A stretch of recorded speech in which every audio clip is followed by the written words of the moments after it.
What is the difference between a tea and a tisane? By the end of this video, my hope is for you to find out.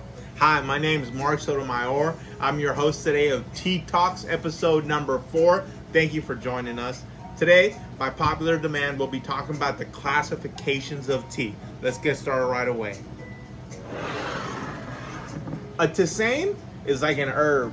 It's like a root. It can even be a fruit infusion, which we'll talk about later in this video. That is completely different than a tea. Tea is made from the genus plant Camellia sinensis. It always has caffeine unless the caffeine is extracted, by which case it's a decaffeinated tea, and it still has about 5% of the caffeine left. As well as most teas, you'll see, they are holding this compound called L-theanine, which also balances you out. So a tea, not to be mistaken with a tisane, in this first tea is the least oxidized, least processed. This is a white tea. This is from Fujian province in China. It's a premium grade. And shout out to Brown Bag Coffee and Tea for letting us use their facility here today after hours. They have all these teas I'm showing you on their website. Go ahead and check them out. And if you're in Dallas, come and check them out right in the city. You'll love it. So with a white tea, it is actually picked by hand.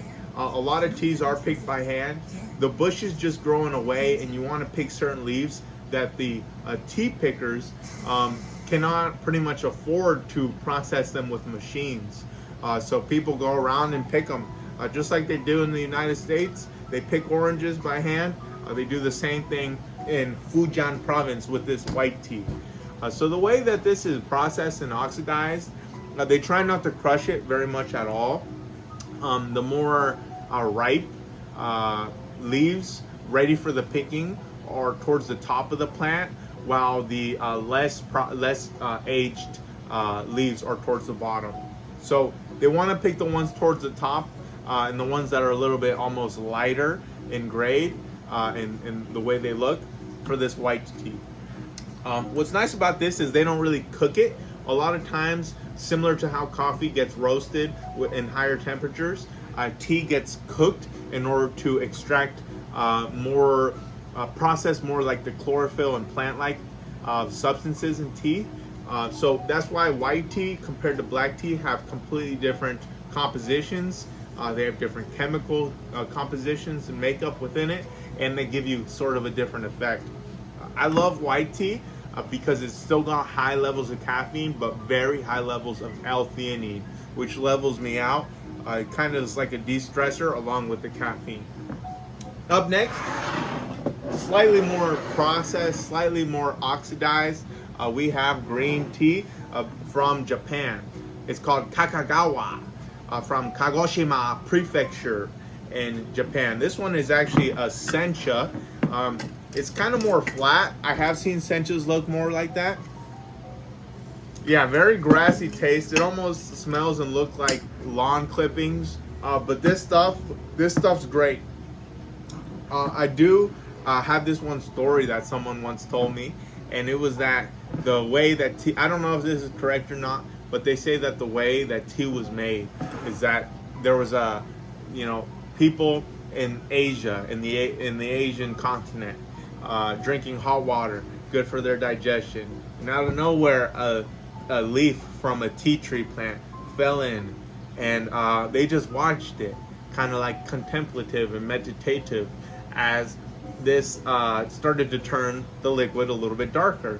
They tried it, and the rest of civilization has never been the same. Now we have tea. Actually, y'all are sleeping on tea for real. The whole world is sleeping on tea. Tea is way better than coffee. Sometimes, a lot of times, in different ways, I guess you could say. Tea is great. It's the only compound other than some choice mushrooms that has L-theanine, which I think is made to go with caffeine. It'd be cool if coffee had L-theanine, kind of to level us out with the jitters more. Maybe one day they'll formulate that, but point is the green tea is a little bit more processed, but still not so oxidized. This sencha is Probably, if you were to put this in a very, very hot boiling water, then it would quickly start getting green. However, you do not want it to be extremely high boiling point, like 160, 180. You don't want lighter teas like green teas, white teas to be boiling at that temperature. It's actually better for you to boil them at around no more than 140, 145 degrees. The reason why, you kind of get like a burning taste, a little bit too strong. These being less oxidized, they require less temperature to get a nice cup. Up next, this is probably my favorite. This is oolong tea. Now, depending on what type you get, you'll find different notes that you probably ever tasted in any sort of teas before. This one is from Fujian province, once again, big tea province in China. It's called Tikuanyin Iron Goddess Oolong Tea. You can also find this on Brown Bag's website. And the notes are simple and complex. It is a blend. It's right in between green tea and black tea. It's more like 50 to 75% oxidized and processed. Wow. And oolong actually means black dragon. And some people call it iron dragon, but point is, the reason the Chinese called it that is because the way it rolls up, kind of like shriveled up, kind of like the spine of a dragon. You can kind of see it there. It's a little bit different how it's oxidized and processed. The way they do it is they can knead it, they can heat it up, they can leave it in the sun. Different estates have different ways of producing their tea, giving it different flavors.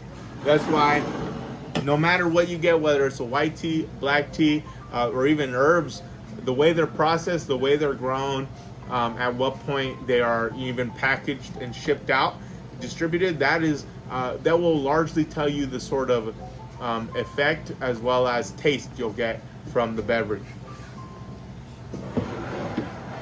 Next up, we have a black tea. So for this one, we picked, it's called Margaret's Hope Tippy Golden Flower Orange Pekoe Tea from India, from the region of Darjeeling. This is actually similar to like what Lipton uses. My whole family grew up drinking from like Lipton tea bags. My mom made sweet iced tea all the time, like every day pretty much. And this is like, if you want Lipton but even better, go for Darjeeling. It's similar to Ceylon. That's what we did our very first video of tea talks on. However, it's grown in a different region, different estate, slightly different processing. I would highly look into this. Now, the thing I like about the black tea is it's actually, you get more of a caffeine hit from it, similar to roasted coffee, because the L-theanine is more so processed out. Once again, that levels you out. It's like the anti-stress compound that's good with caffeine. And I highly suggest trying, if you've ever tried black tea, trying like different ones. Darjeeling, Nilgiri, there's different sorts of Ceylon, but one of the very famous ones, especially in China, big tea drinking country, is the pu'er tea. This is young pu'er tea. It's a specialty tea. These can be oxidized and processed for up to 25 years. They have ways of speeding this up by, and this is a fermentation process. Now, we talked about the oxidation process, how oxygen comes into the cells of the tea when it's lighter and makes it darker and darker and changes the compounds. This one is actually after that process, there's still like bacteria, microbacteria, microorganisms really on the leaf that over time, mixing with the oxygen and the heat, it changes it completely.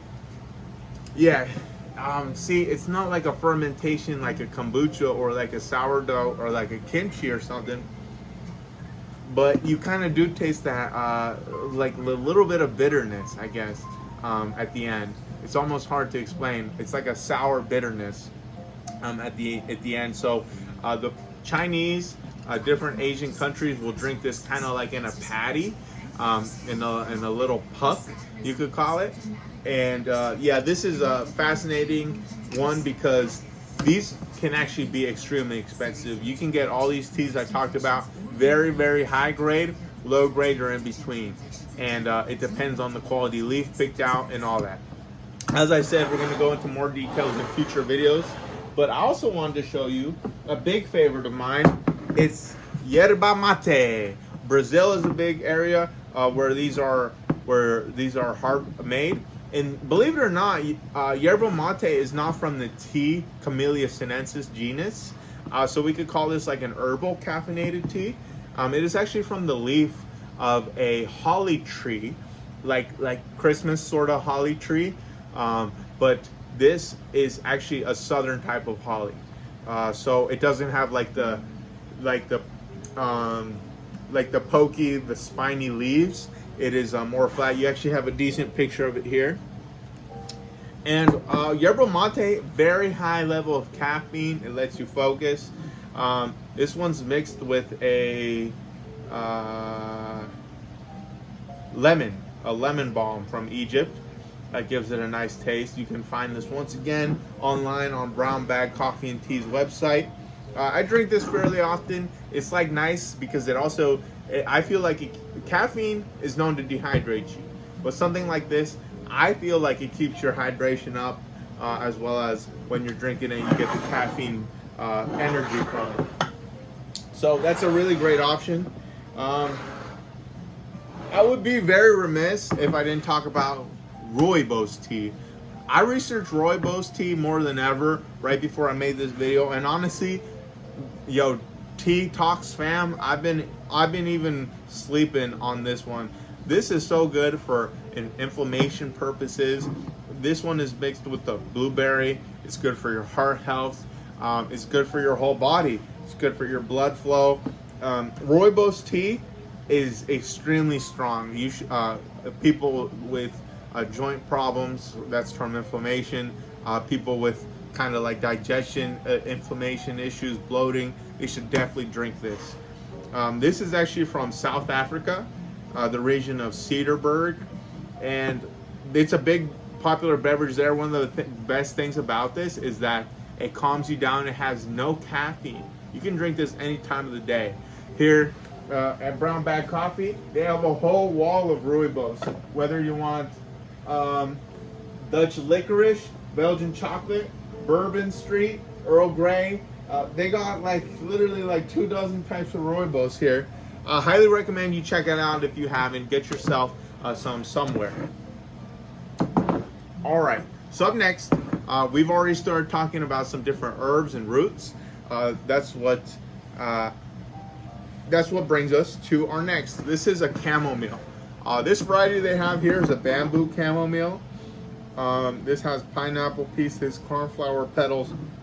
Now, what's interesting is similar to how like in chemistry science, you can mix different compounds together and they'll bring out, say, salt is made from two compounds which separate, they would be lethal.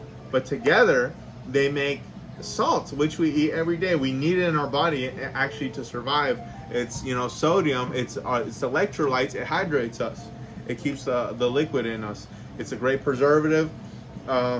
If the world didn't have salt, then who knows where we'd be now. With herbs and even with teas, it's interesting. You can mix them together, and different effects will either be null and void within each drink, a formulation you make out of them, or it can enhance different parts of the compounds, elements, and effect they have within it. I love chamomile. It chills you out. Growing up, I was a very hyper kid, and when I couldn't go to sleep, my mom would make me and my sister some chamomile. And what's nice about this is it's got a very soothing taste, soothing vibe. If you got like kind of nervous a little bit, this will chill you out. So up next, we are now talking about herbs. Just to list some off, we got peppermint. Echinacea is great for your immune system. Lavender, very good to chill you out, immune system. Fun fact, I once knew some people that kind of considered them like older gypsies from the European area, and I guess that's what their ancestors, their lineage was. But point is, they grew lavender in their property, and they drank lavender tea, and they made it well over 100 years old, both of them. So that's pretty interesting. I mean, lavender has great effects to it. We got lemongrass, hyssop, lemon verbena, mullein. If you have like a sinus problem, sinus inflammation, or you want to kind of like detox your lungs, this is good for, you know, smokers that have quit smoking or something like that. You can take mullein. And then we also have tulsi, aka holy basil. Those make up the herbaceous sorts. We have some here. Let's look at nettle. This is really good for your joints, like inflammation in your joints. Now, as you can see, in a lot of these plants, they have different sorts of polyphenols, antioxidants, or tannins that'll kind of flush out the bad parts of your system. Sometimes all you need is not to add a chemical to your body, but to just flush out a chemical from your body. That's a beautiful thing that tea does. Yeah, nettle, very good for that. Wow, fascinating smell. This one's from Bulgaria. One of the things I love about tea, it's amazing, kind of miraculous sort of plants, and they're grown all over the world in like places that don't have as strong economy, and maybe the people that work picking and harvesting this might get paid pennies on the dollars compared to what you and I Americans are used to getting. Of course, the exchange rates are completely different. However, what we're getting is super inexpensive compared to what you can get out of it. This can completely replace all your prescription pills. You know, speak to your doctor. I guess I'm supposed to say that. Everyone's supposed to say that. However, maybe give this a try. Why not? It could be a lot less expensive than, say, getting pills. I guess let's go ahead and talk about roots. We got ginger root, burdock root, dandelion, turmeric. Ashwagandha has grown a lot in, well, I believe it's always been used. However, it has grown a lot in popularity recently. It's mental boost, used for over 3,000 years. Ayurvedic medicine, improves concentration and energy levels. Mindfulness. Wow, that's strong. The roots are used for a lot of great things. Roots such as turmeric, you know, that's known as like one of the heal-all spices in India. And if you've ever had that when you had a cold, you know kind of what sort of effects it has. Ashwagandha is similar to that, but the big thing I see with this is cognition, mental functioning, mental clarity. So if you want to give that a try, I highly recommend it. Once again, what's the use in what's the hurt in trying? Because just you know, it's not very expensive, really, tea, and it could actually change your whole life. Here we got burdock root. This is good for strengthens skin and hair, reverses the signs of aging, great for the immune system, lowers blood pressure. In herbs and tisanes alike, in fruit infusions, a thing you see commonly is boost immune system, makes you live a long time. Did you know on average, someone who drinks herbal and caffeinated teas alike will live 5 years longer? That's literally scientifically proven. Pretty crazy. And even if you don't eat that well, say you eat McDonald's every now and then, Wendy's the other days, Arby's, hot dogs, say you do that, guess what? Tea's still good for you. It can help flush out all that stuff. We also have licorice root and black cohosh. So up next, talking about fruit infusions. Fruits are really good, you know, for your whole body, keeping your digestion energy high. I highly recommend, if you are used to trying caffeine in the morning, maybe switch to some sort of fruit or herbal tea, or tisane, let me call it, because that's the official name for things that are not from the Camellia sinensis genus. Why? Because that little bit of sweetness, that little bit of sugar, even for your palate, will wake you up and stimulate your senses. And you know, that won't impede on your mental functioning, your mental faculties getting up and running like how caffeine will. In fact, I actually recommend you don't drink caffeine for at least like an hour after you wake up, so that all your body's natural hormonal wake up process can take place. All right, you don't want to be disrupting that. I definitely want to talk about moringa. Moringa is a thing that's very famous in Haiti. High levels of iron, extremely high levels of I heard Dr. Sebi talk about this just before this video, but moringa, highly recommend it. This grows like, literally grows and falls off the trees like it's literally weeds, okay? It's all over the place in places like Haiti and in Africa. So this tea is pretty much like a miracle tea as well. Heal all. You drink this for the long run, you'll feel great. You'll get those nutrients, those vitamins that you need. A lot of the things, a lot of the problems that people suffer from, they don't even know that it's from a lack of nutritional. It's a nutritional deficiency. You know, if you're not focused, try more nutrients and vitamins in the form of something like teas, something like herbal tisanes. Why? Because a lot of those pills sort of you know, calcium, vitamin C, all of that you can find within Walmart or CVS, Walgreens, a lot of those are placebos, and even taking it in that form, only a small percentage actually absorbs into your body. It'd be better to do something like tea or tisanes. Just saying. Another great thing is bay leaf for your joints and aches and pains. So once again, this is Marcel Mayor. Thank you for being with us. Which one of these that I just mentioned would you like to hear us talk about more next time? We'll share a cup of tea with you.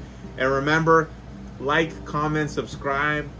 Thank you all so much for your time, and have a great day. Bye.